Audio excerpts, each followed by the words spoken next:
गोजोन्थों नोंथांमोननि मिडियासिम जिहेतु बे सेन्ट्रेलनि निर्देश मथे प्रत्येक ब्लकआवनो बे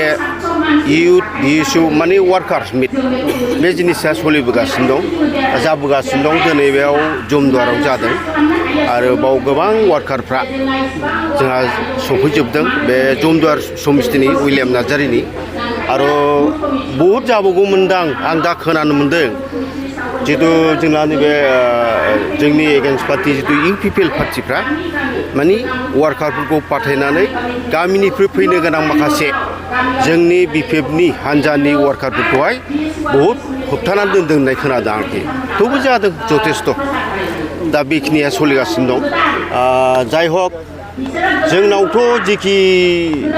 जेखि बेबहार खालामा जोंखौ जेखि बांखि नासया बिपिएफखौ नैबे मोनबा समस्तियाव दा बर्तमान कसुगाव सराइबिल आरो जमदुवार जों एसटि सिटआ मोनथाम बे एसटि सिटआव जोंखौ फेजेननो हानांगौनि माबाया दा बर्तमान खुनु हान्जा गैया आरोखि दिनैनि दिनाव आरोखि आरो दा मोननैया जेनेरेल मोनसेया अपेन मोनसेया जेनेरेल सिट बेबो बहुद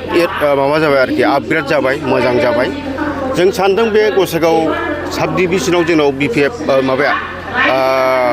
समिस्तिया मोनबा दङ बे मोनबायावबो जोङो बिपिएफ हिसाबै देरहागोनखौ आसा लादों आरोखि दा नोंथाङा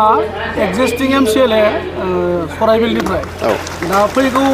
बिटिसि बिसायख'थिनि थाखाय नोंथाङा दा खामानि मावनो हायो बायदिखौ नुहुरो फैगौ बाराव गोब्राब जागोन नामा नोंथाङा आं जेबो बिदिखौ गोब्राबखौ आं जेबो नुहुराखै खारन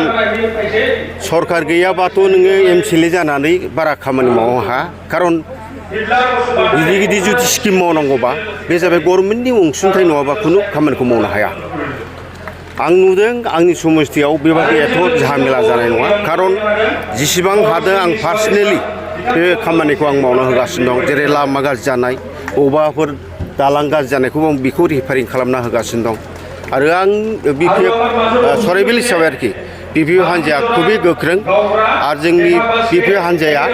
सराइबिलनिफ्राय खुनु दोरोडाखै साफा सानै बे लबिफोर थांदों बाखि जोंनाव दा आंनि समस्यायाव बुंनो थांबा टाउनाव बिजेपि बिराद दंमोन बिजेपिया दिनै लोब लोब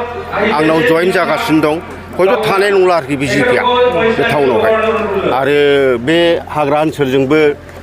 अनेक इउपिपिएल दंमोन अनेक माने जइन जाखोमागासिनो दं